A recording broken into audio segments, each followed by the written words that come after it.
Tax बचाने का हो टेंशन या फिर पेचीदे टैक्स नियमों की उलझन, अटका हो रिफंड या मुश्किल में फंसा हो आपका रिटर्न। हर मुश्किल सवाल का आसान जवाब है टैक्स गुरु, जहां आप न सिर्फ अपना टैक्स बचाते हैं बल्कि हम टैक्स की उलझनों को सुलझाने के गुर भी आपको सिखाते हैं।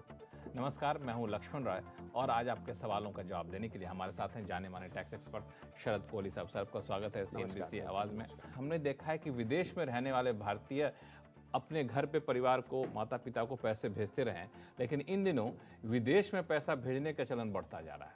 अगर रिजर्व बैंक के आंकड़ों को देखें तो पिछले 8 साल में बाहर भेजे जाने वाली रकम में करीब 280% से भी ज़्यादा की बढ़ोतरी हुई है। अब सवाल उठता है कि जो लोग बाहर पैसा भेजते हैं क्या उनको भी टैक्स देना पड़ता है? कोहली साहब, सवाल जायज़ है कि नहीं? बिल्कुल जायज़ है। और लक्ष्मण, पैसा लिबरलाइज रेमिटेंस स्कीम जो चलती है 2.5 लाख जो 2020 में शुरू की गई थी। जी हाँ, प्रति भारतीय ने स्कीम तो पहले से है, उसकी लिमिट चेंज की गई। प्रति भारतीय प्रति वर्ष आप $2.5 लाख तक एक साल में भेज सकते हो। लोग इसका भरपूर फायदा उठा रहे हैं, पढ़ाई लिखाई।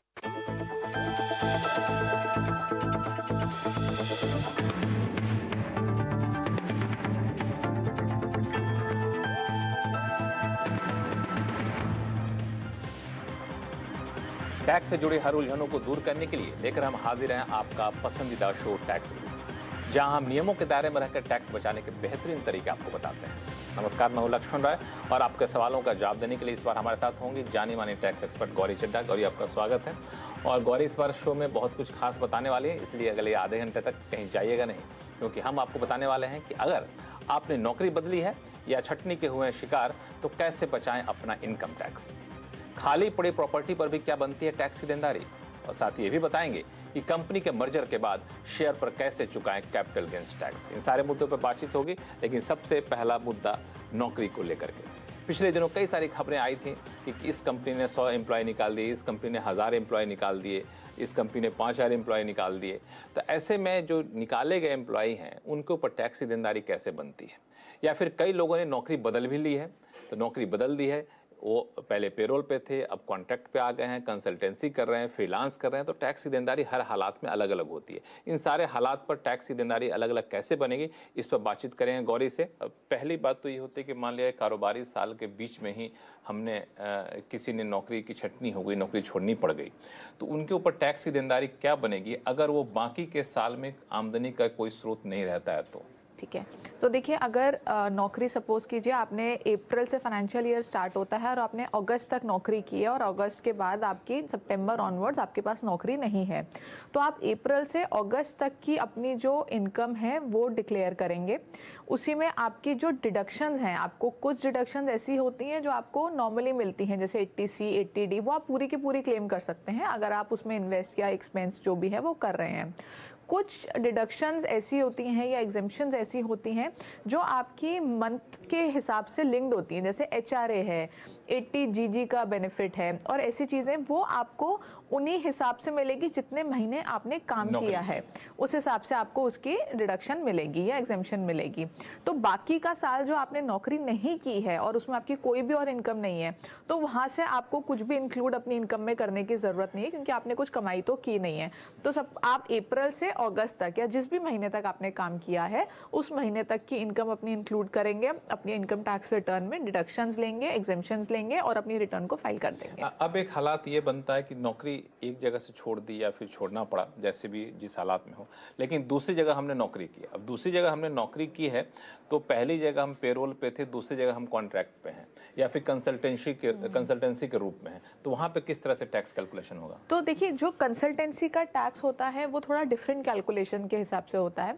कंसल्टेंसी को हम बिजनेस प्रोफेशन मानते हैं, यानी कि कंसल्टेंसी अगर आप दे रहे हैं या आप फ्रीलांस कर रहे हैं या आप किसी कंपनी में एम्प्लॉय की जगह कंसल्टेंट के तौर पे गए हैं, तो आपका जो TDS है एक तो वो आपका फ्लैट 10% पे कटता है। तो आपको बेसिकली उसमें अपना प्रॉफिट एंड लॉस अकाउंट और बैलेंस शीट बनाना होता है, जिसमें आप अपने सारे खर्चे बुक कर सकते हैं, यानी कि आपने जो खर्चा किया अपनी गाड़ी के ऊपर, पेट्रोल के ऊपर, ड्राइवर की सैलरी, कोई असिस्टेंट रखा है, इंटरनेट का बिल, फ़ोन का बिल, ये सारे खर्चे, इलेक्ट्रिसिटी अगर आपके घर की यूज़ हो रही है या आप जहाँ ऑफिस जाते हैं वहाँ की यूज़ हो रही है, या आपने कोई फर्नीचर खरीदा है, तमाम तरह के एक्सपेंसेस जो आपने उस कंसल्टेंसी को देने के लिए किए हैं वो सारे के सारे आप क्लेम कर सकते हैं एज एन एक्सपेंस और अपनी इनकम में से माइनस कर सकते हैं।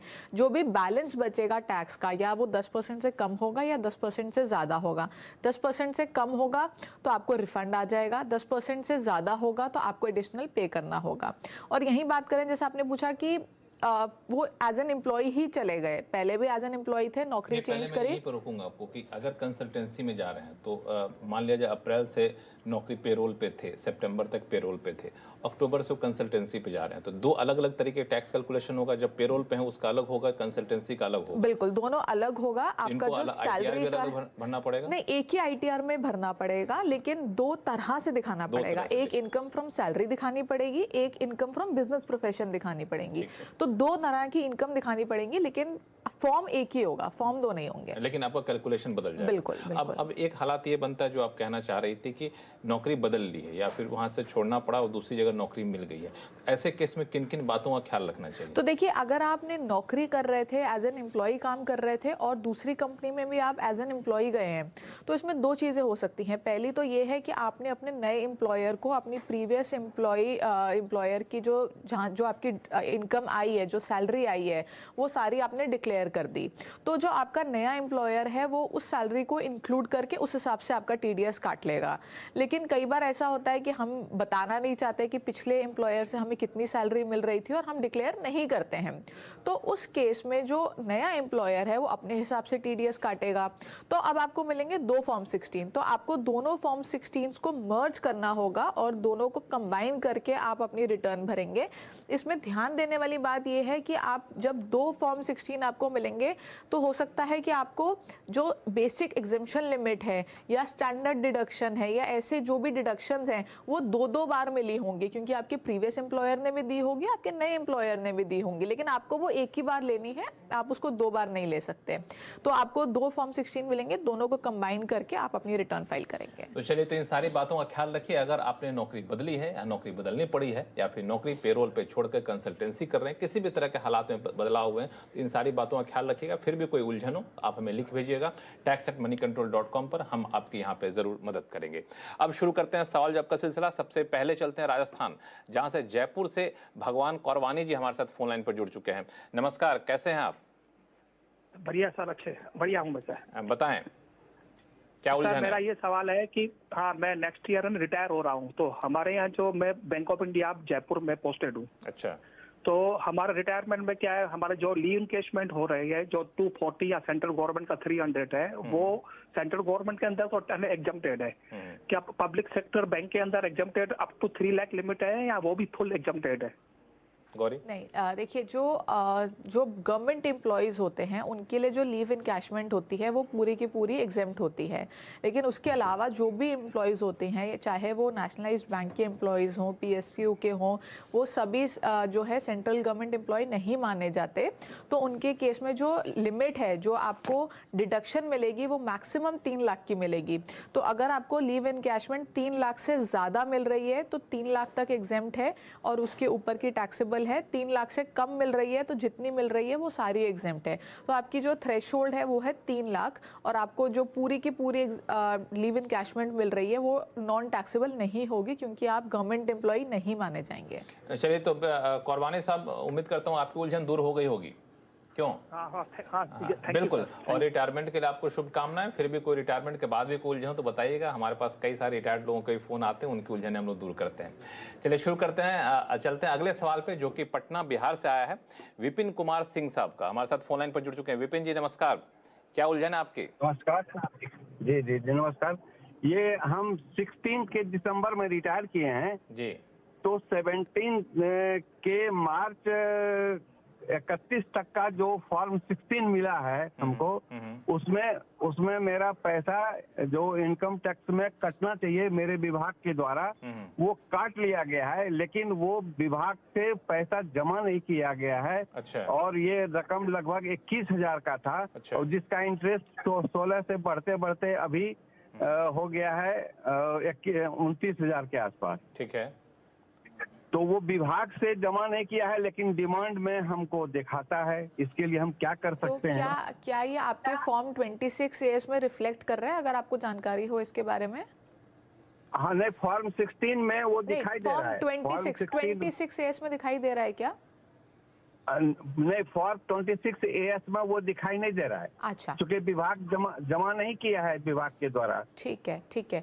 तो देखिए इसमें कहीं ना कहीं कुछ गड़बड़ है, क्योंकि अगर आपका TDS कटा है और जमा हुआ है तभी वो 26 AS आपके फॉर्म 16 में आएगा। फॉर्म 16 में ऐसे नहीं आ सकता। तो पहले तो आप अपना फॉर्म 16 चेक कीजिए क्या वो ओरिजिनल फॉर्म 16 है, क्योंकि कई बार ऐसा कोई केस सामने आता है जहाँ पे जो एम्प्लॉयर है उसने जो फॉर्म 16 दिया है वो ट्रेसेस की वेबसाइट से डाउनलोडेड नहीं होता। तो आप चेक कीजिए कि आपका जो फॉर्म 16 है वो ट्रेसेस की वेबसाइट से ही डाउनलोडेड है और ओरिजिनल है, ऑथेंटिक है, सरकारी वेबसाइट से सरकार के द्वारा दिया गया है। अगर ये नहीं है तो आप अपने एम्प्लॉयर को कन्फ्रंट कर सकते हैं और आपका हक बनता है कि आप ट्रेसेस से डाउनलोडेड फॉर्म 16 मांगे। अब दूसरी बात यह है कि अगर आपके पास ओरिजिनल फॉर्म 16 ही है, यानी कि ऑथेंटिक फॉर्म 16 है, तो 26 AS में भी आना चाहिए। ऐसा नहीं हो सकता कि 26 AS में नहीं आ रहा और फॉर्म 16 में आ रहा है। तो आप अपना फॉर्म 16 लेके डिपार्टमेंट चले जाइए, डिपार्टमेंट को अपना फॉर्म 16 दिखाइए। फॉर्म 16 में जो जानकारी होती है आपकी TDS की, उससे जो डिपार्टमेंट है वो ट्रेस कर पाएगा कि ये आपका ऑथेंटिक है कि नहीं और उनके सिस्टम में रिफ्लेक्ट कर रहा है कि नहीं।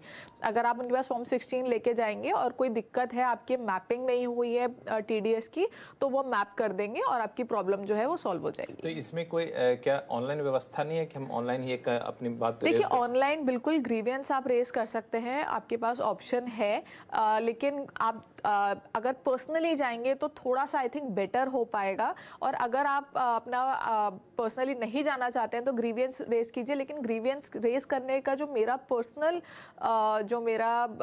अनुमान है कि ये थोड़ा सा ना ऑनलाइन को जल्दी ख़त्म कर देते हैं और क्लियरली नहीं बताते हैं क्या प्रॉब्लम है। बार बार उस पर आप ग्रीवियंस रेज करते रहेंगे और आपकी प्रॉब्लम हो सकता है ना सॉल्व हो।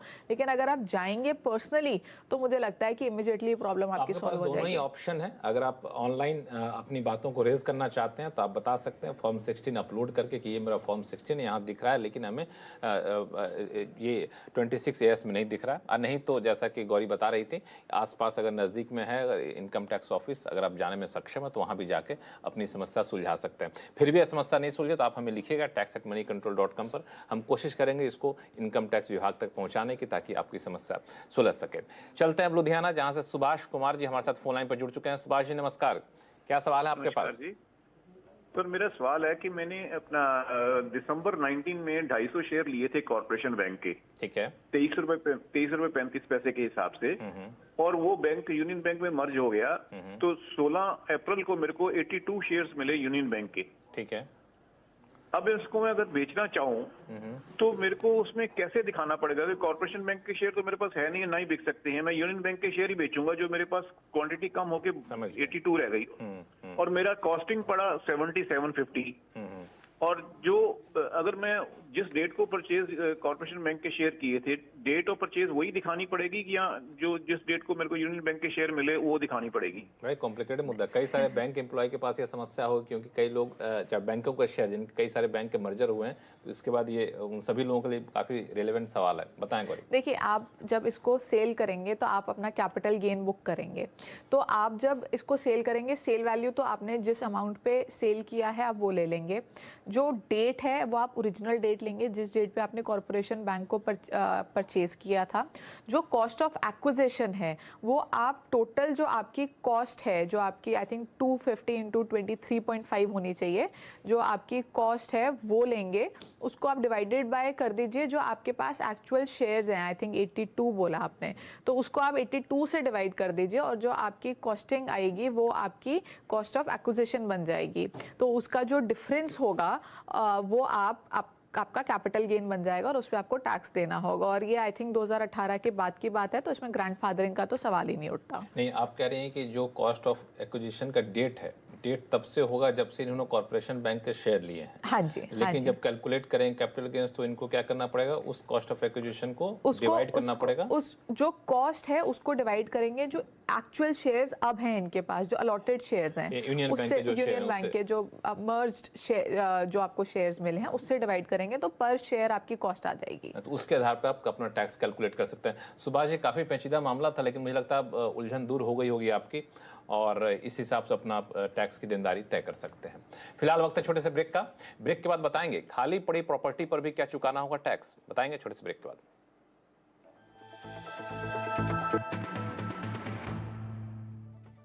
टैक्स बचाने का हो टेंशन या फिर पेचीदे टैक्स नियमों की उलझन, अटका हुआ रिफंड या मुश्किल में फंसा हो आपका रिटर्न, हर मुश्किल सवाल का आसान जवाब है टैक्स गुरु, जहां आप ना सिर्फ अपना टैक्स बचाते हैं बल्कि हम टैक्स की उलझनों को सुलझाने के गुर भी आपको सिखाते हैं। नमस्कार, मैं हूं लक्ष्मण राय और आज आपके सवालों का जवाब देने के लिए हमारे साथ हैं जाने माने टैक्स एक्सपर्ट शरद कोहली साहब। सर, आपका स्वागत है CNBC आवाज में। हमने देखा है कि विदेश में रहने वाले भारतीय अपने घर पे परिवार को, माता पिता को पैसे भेजते रहे, लेकिन इन दिनों विदेश में पैसा भेजने का चलन बढ़ता जा रहा है।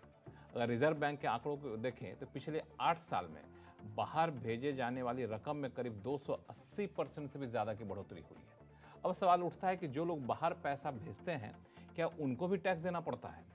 कोहली साहब, सवाल जायज है कि नहीं? बिल्कुल जायज है। और लक्ष्मण, पैसा लिबरलाइज रेमिटेंस स्कीम जो चलती है 2.5 लाख जो 2020 में शुरू की गई थी। जी हाँ, प्रति भारतीय ने स्कीम तो पहले से है, उसकी लिमिट चेंज की गई। प्रति भारतीय प्रति वर्ष आप $2.5 लाख तक एक साल में भेज सकते हो। लोग इसका भरपूर फायदा उठा रहे हैं, पढ़ाई लिखाई के लिए, लोन लेने के लिए, निवेश करने, लोन देने के लिए, निवेश करने के लिए, वगैरह वगैरह। तो देखिए, आप जब पैसा भेजते हैं तो 7 लाख रुपए, लक्ष्मण एक लिमिट नोट कर लीजिए, अगर 7 लाख रुपए से ऊपर की रकम बन रही है, और ये लक्ष्मण इंटरेस्टिंग बात है, 7 लाख जब तय की गई थी $10,000 जब रुपया $1 70 रुपए पे होता था, ये तब तय गई, पर अब लिमिट अभी भी 7 लाख है। तो अगर 7 लाख से ऊपर आप जाते हैं, इफेक्टिवली लिमिट कम हो गई है। हाँ, इफेक्टिवली देखा जाए तो बिल्कुल कम हो गई है। तो अगर आप 7 लाख से ऊपर जाते हैं तो उससे ऊपर जो भी अमाउंट होगा उस पे बैंक आपसे 5% TCS, tax collected at source, आपसे ले लेगा। और अगर आपके पास मान लीजिए लोन दे रहे हैं, आप कहीं लोन की एजुकेशन लोन लिया हुआ है, उसकी रीपेमेंट कर रहे हैं, तो 0.5% आपसे ये tax collected at source leviable उस अमाउंट पर होगा। तो ये जो अब TCS की बात करें तो मेरे मन में एक सवाल आया, कई बार हम लोग TCS यहाँ कटता है भारत में, तो अलग अलग तरीके से इसको हम लोग क्रेडिट ले सकते हैं। तो क्या बाहर जो पैसा भेजने पे TCS कटता है उसमें भी क्रेडिट लेने की सुविधा है? जी हाँ, बिल्कुल। ये जो TCS है, ये बैंक आपसे कलेक्ट करा के आप ही के पैन नंबर में, आप ही के अकाउंट में जमा कराएगा, और बाकायदा आप इसका 26A में जैसे आप TDS का क्रेडिट लेते हैं वैसे ही आप TCS का क्रेडिट लेंगे। मतलब ये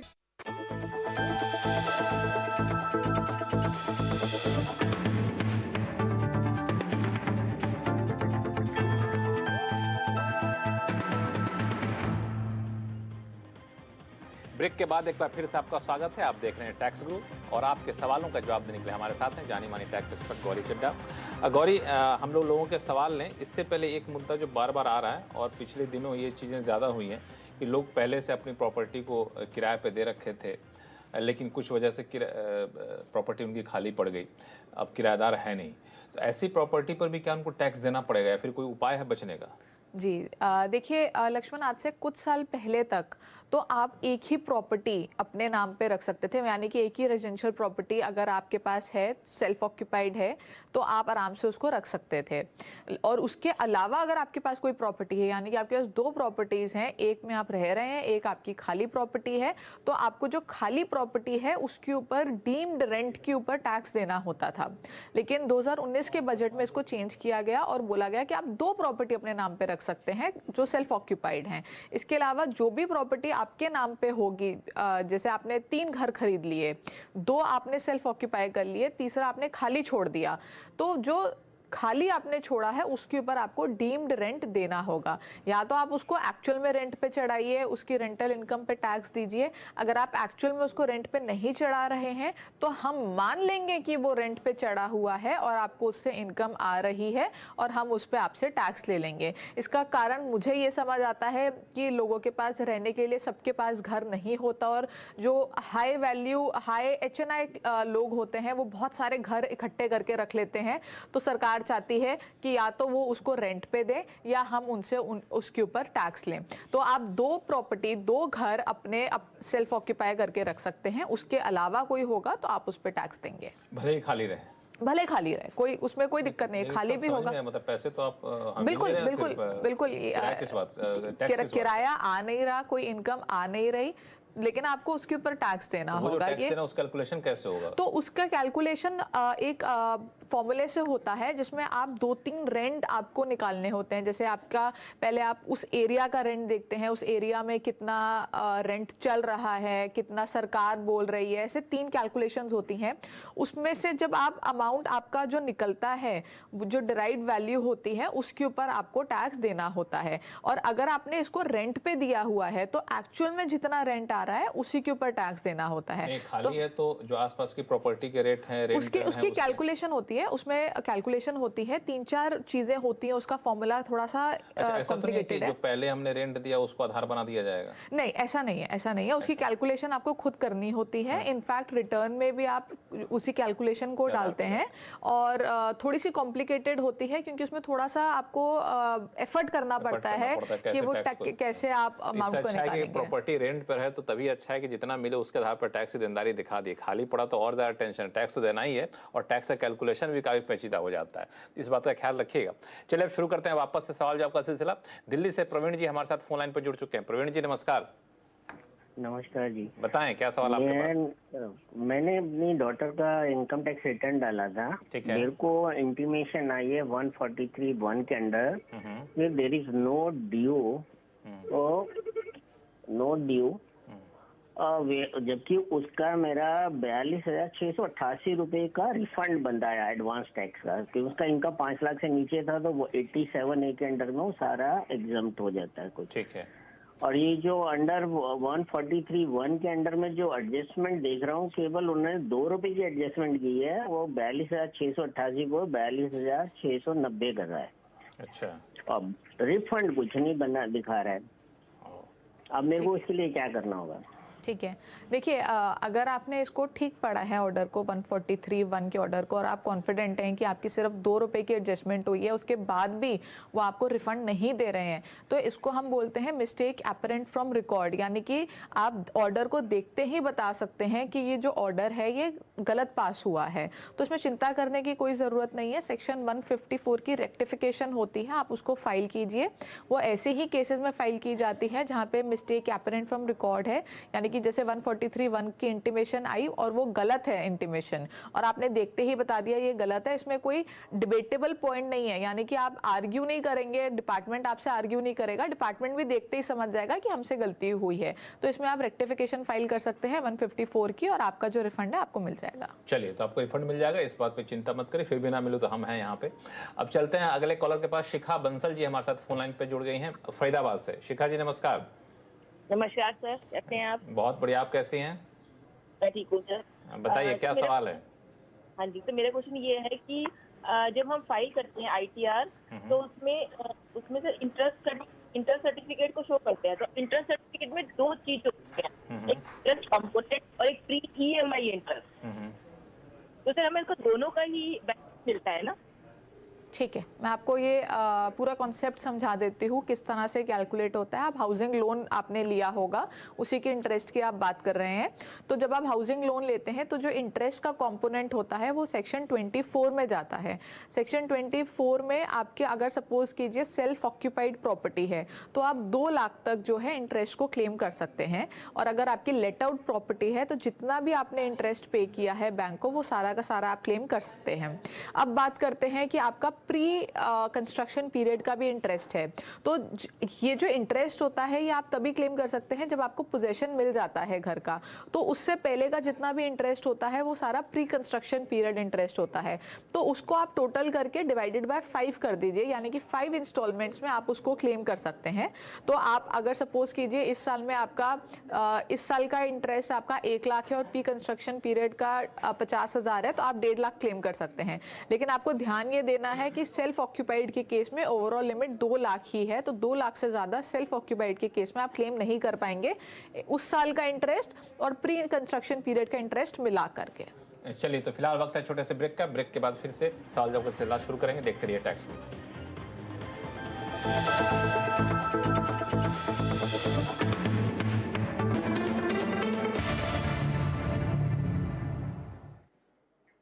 चलिए अब सीधे चलते हैं धनबाद, जहां से जितेंद्र सिंह जी हमारे साथ फोन लाइन पर जुड़ चुके हैं। जितेंद्र जी नमस्कार, क्या सवाल आपके पास? नमस्कार सर जी। जी। सर मेरा ये था, मैं एक फ्लैट अभी खरीदा हूँ, जिसमें ये जो लैंड ओनर है उनका पार्ट है। ठीक है। तो जो बिल्डर हैं वो बोल रहे हैं कि 2 लाख का जीएसटी आपको मुझे देना होगा। अच्छा। तो ये क्या सही है? जीएसटी देना पड़ेगा? बिल्डर को देना होगा क्या? देखिए जो आपने परचेज क्या किया है, लैंड या बिल्डिंग?